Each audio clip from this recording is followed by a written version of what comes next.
Howdy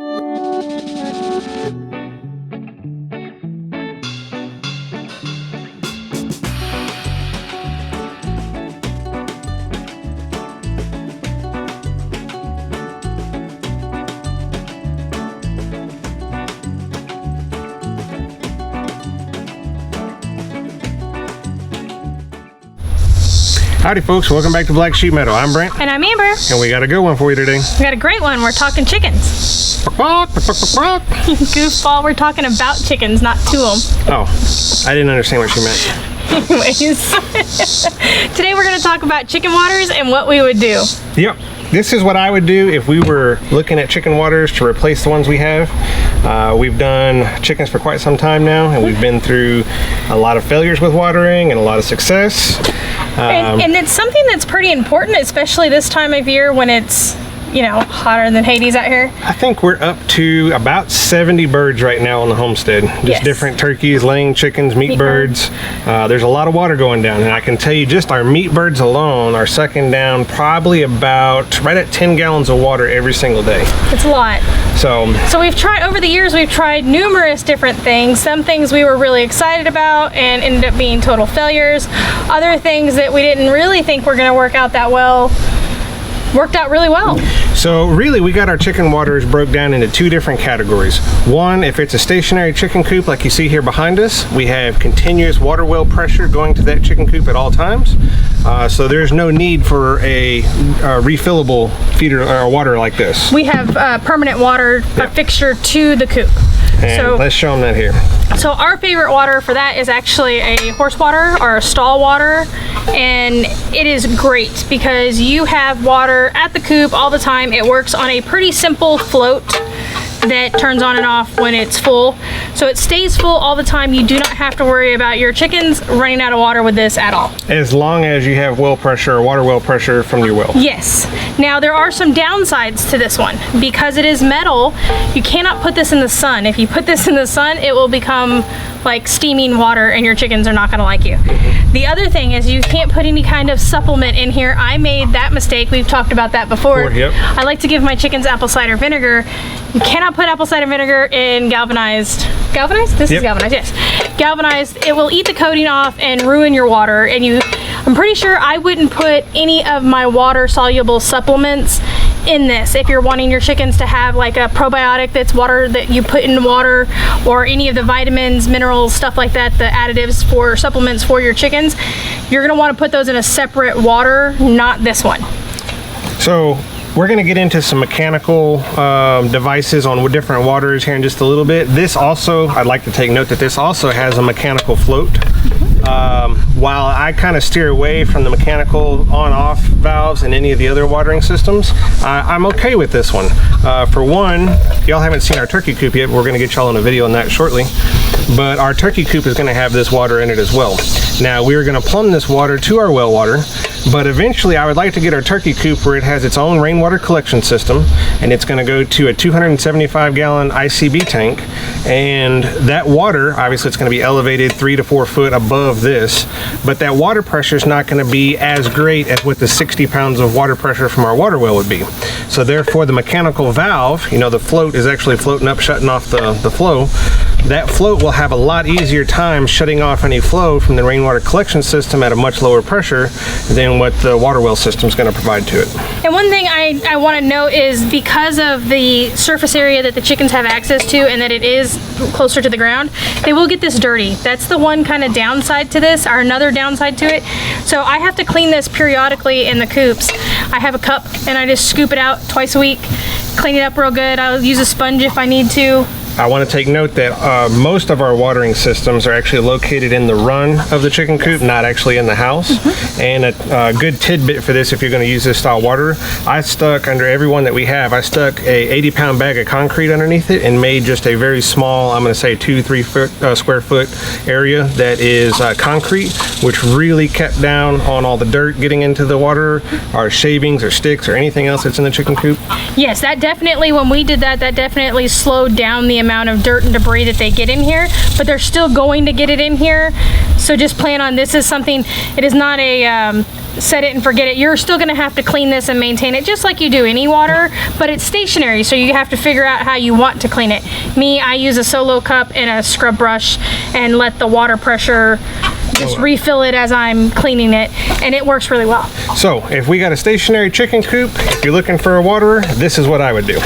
Love this. Let's get on to some stuff that does not work. Well, it works, but it's just not user-friendly. Problematic. Yes. So we wanted, for remote watering system, stuff that we have to fill every single day, or stuff that we can get into, like say the brooder box. Yes, because there's the height requirement there. Now, not everybody's brooder box is going to have a height requirement, but ours does, simply because of the way I wanted to store our brooder box. So we have to have a little bit shorter watering system. And when I saw this one, I thought, hey, this is great, because you actually fill this waterer from the top. It has a lid that you put on the water where the water dispenses. Yeah, the spigot, before you take off the lid. The spigot at the bottom inside the trough has got a little cap. You put the cap on, and that stops the water from flowing out as you fill it from the top. Once you get, obviously, the cap on, you put this cap back on top. First off, this lid, I have trouble putting it on. This thing, you've got to apply so many foot-pounds of torque to this thing to get it on. It's ridiculous. If you don't get it all the way on, when you pull the cap off the bottom to let the water flow and stick the cap back on the, I don't know what you call it. The little nipple, the little storage. It's a storage port. If you don't have this upper cap all the way on and sealed, then overnight all your water that's in this trough or in this container drains out and overfills into the coop. And we've tried, because we were really excited about this, you know, not having to haul the waters themselves, being able to fill them from the top. But we've tried all the little tips and tricks that we've seen out there. The putting oil on the seal, putting oil on the threads. You have to manhandle this on there to stop it from leaking. And I don't know if it's just the one we got, or if it's just all of them in general, but we don't like it because of that. I see a lot of reports of people having issues with this lid. Yes, so this one, it became a no. I loved the idea, and I loved the size. I loved that it held 3 gallons of water. I was really excited, and then it was a big fail. 3 gallons of water and a very short yes, height. Yeah, yes, that yes. is the key. Very compact, and then it was, you know, easy, great handle. I was excited. So we're going to get into another one that doesn't work, and it does not qualify in the height area. No. And y'all might or might not be able to see, but this thing's awfully dirty. I don't care because we don't use it. It just now sits behind the wheel shed. Now it's an emergency based only. So this is another one that we thought would be a good idea. Hey, it can stay in the chicken coop. We can pull the lid off, fill it from the top. And we originally got it for wintertime use inside the coop, the big coop, because during wintertime when we have those few really cold spells that we have, they're not going in the run, or we have to turn the water off to the automatic water. So this was like, oh great, we could put this, it's plenty of water, they're not going to run out. We can put it inside the coop and they will have plenty of water, it'll stay warm, it won't freeze over. Usually warm enough, it stays warm enough where it won't freeze. Right. So the way this guy works is, this white container is all your reservoir. The red down at the bottom is a trough. On the inside, it's got a screw that screws the two together. I've already taken that apart. And as you can see here on the bottom, it's got a valve. And that is the flow from the container to the trough. Well, as the trough fills up with water, this floats up and shuts off that valve. I don't know if y'all can see that or not. just like that. You see the little black valve? This floats up, shuts that off. The problem with this is, and as you can see on the float, it's got all kinds of grass and dirt and everything else on it that the chickens are going to throw in this trough, and it floats in here. Any of that dirt or debris gets in between the float and the valve. Now the float cannot shut off the water flow, and this thing continuously flows out and empties all your water overnight to where your chickens don't have water the next day in the hot sun. Exactly. So this one became very unreliable. If it wasn't set up and it wasn't just right, it became very unreliable. It became very undependable, I guess. Yeah. So I was scared to use it because I'm like, it's not going to work. My chickens are going to run out of water. I didn't like it. I want to say, like, for the 7 days that we even had this one in the coop, I would bet that 5 days were a failure out of it, you know, where it didn't hold water overnight, just over even an 8-hour period. And the first couple days, I thought I was doing something wrong. What am I not setting right? What am I not doing? Am I not putting the lid on correctly? does the screw need to be tighter, looser? No, it's not anything I was doing. It's just the way the design is. It's just very... it's a good idea because you don't have to lift, you know, whatever your water source that you're bringing to this, you can bring 2 gallons at a time. You can fill this 5-gallon reservoir from the top. You can bring a hose to it if you needed Correct. to. So it's a good idea. It just became very undependable, and I don't trust it. Didn't work for us. Don't trust it. So let's get into the next one that is similar to the ones that we like the most, but it's actually a homemade deal. Yes. So we've shown y'all this before, and at one point in time, this was actually a very affordable option. Now, with the way the world's going today and inflation, and I don't know if you want to call it price gouging or whatever, the cost of goods today, Yes. this has now not become the cheapest option. This was a very affordable option that it was basically a homemade job. And we took just I don't know what they call these. These are like a rubber feed troughs, right? You know, for horses or cows or hogs or whatever. And this one is approximately 4 inches thick, 4 inches tall. We would take a 5-gallon bucket, fill it up with water.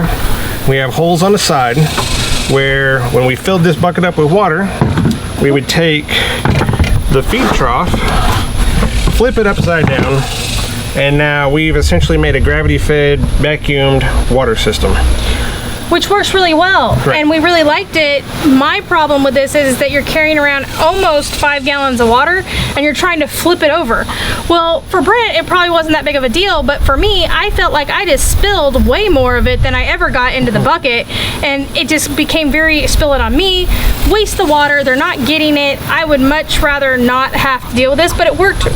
It works. It does work. If I'm setting it up and have the strength to flip it over and not, you know, And it wasn't a encumbered by strength anything else. thing. It was more of maybe a height thing. Yeah, just there's a lot of coordination that has to take place with this. The trough is not permanently attached to the reservoir, so the two can separate. Yes, it's not the most user-friendly homemade, But it works. but it does work, and it does work well. It's very reliable. Yeah. If you flip this over, even if you only wanted a half one, if you flip this over and do it, this thing's not leaking. You will have however much water lasted.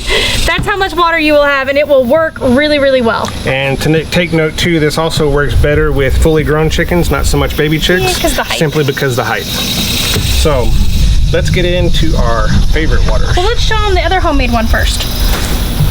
All right. See, that's what happens, coordination. And all right, so this was one of our first waters, and I think these are some Amazon jobbers here. Yes, you can get them multiple places. I've seen them all over the place, so I think I ordered these off of Amazon. Once again, we're filling a reservoir from the top, which is very easy. It doesn't take a whole lot to do.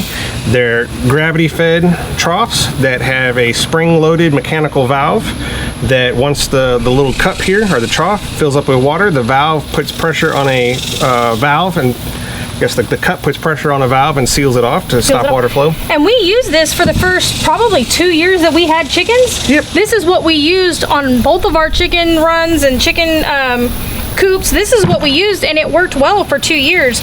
But we started noticing that they started to leak around the seals, especially after some time. Maybe the chicken's bumping it. You know, they'll. If you look, it's not very hard to twist these. Yeah, we have to take into account that chickens are idiots.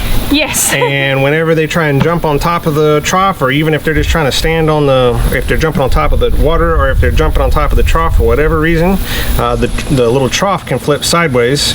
At one point in time, it'll never fill up with water and never shut off. Never shut off. So it'll just drain the reservoir. So either it would leak that way, or it would leak around the actual gasket.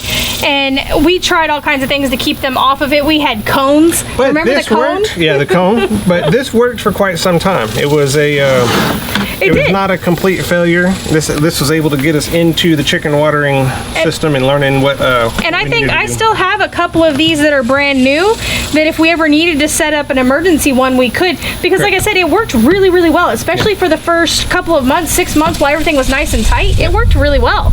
So this is definitely not a no. So it's just not a long term. let's get into our favorite non-permanent automatic waterer. Yes. Old Faithfuls. These guys right here. Now, this is very simple. You can find these waterers. I think we would have got these at like a TSC or a farm goods store. That one's Harris Farms. This one's Flock Party. So, but they work, they both are the same. This is a gravity-fed vacuum water system. This white dome on top has no openings, it has no valves, there's nothing mechanical here. When we flip this upside down, we fill it with water. This is a 3.5 gallon, this is a gallon. 5 quart, yep. So 1.25 gallon. As we fill this reservoir up with water, the trough mechanically locks onto, see if I can get it now. Of course not, we're doing it on camera. There we go. There you go. So the trough mechanically locks onto the reservoir. You flip it upside down, and as the water level gets to the base of the white reservoir, it stops flowing because of the vacuum that's pulled on the reservoir. Same principle as the 5 gallon bucket in the trough. These have worked flawlessly. Yep, we've never had a problem. Never had a single problem out of these. They've been successful since day one. Now we have a couple different sizes. Obviously the larger one we'll put in the chicken coops, like Amber said, in the wintertime when we're worried about our water freezing and we want a second source for the birds. This is for our brooder box. A couple of things. The baby chicks, they're short. They got little legs. So they need a shorter trough. The baby chicks typically don't drink as much water, so over a 24-hour period or while we're at work or overnight, we can put this in the brooder box and they can drink off of it. They're not going to run out of water. The other, I keep extras of these because this is what I use now in the big coops when I want to give my chickens apple cider vinegar, or I want to give them some sort of vitamin mineral supplement that we put in the water. This is what I use, and I set it in there and they'll drink it. They're you know, chickens are pretty optimistic. Yeah. Opportunistic. That's the word. Opportunistic. But if you're looking for a remote, dependable automatic chicken waterer, this is what I would do. Old Faithful. These have been around for as long as I can remember. Yep. And we love them. I don't know how many of them we have now, but they're all over the place. And they've been tolerant to sun too. Yes. Every now and then we've had a couple that are, you know, 5 or 6 years old, and they'll finally start to crack, you know, around here. And as soon as you get a crack on the top, it's done because it won't hold a vacuum. But yes, tried and true. This is what we use. Yep. So, folks, as y'all know, y'all have probably heard me say several times before, me and Amber are attempting to grow 80% of all of our own food this year. Chickens are just part of it. Their eggs, themselves, the meat, turkeys, we love it all. Do whatever you can, become ungovernable, get off the system. We'll see y'all next week. See you next week. I really thought you wanted me to sound like a chicken when we first started. I can't believe you made chicken noises. Well, I mean, I understand a little bit of chicken. Like, you know, just a buck, buck, buck, buck, buck. That would be like a feeding noise, and then a buck, buck, that would be like danger, right? You're such a weirdo.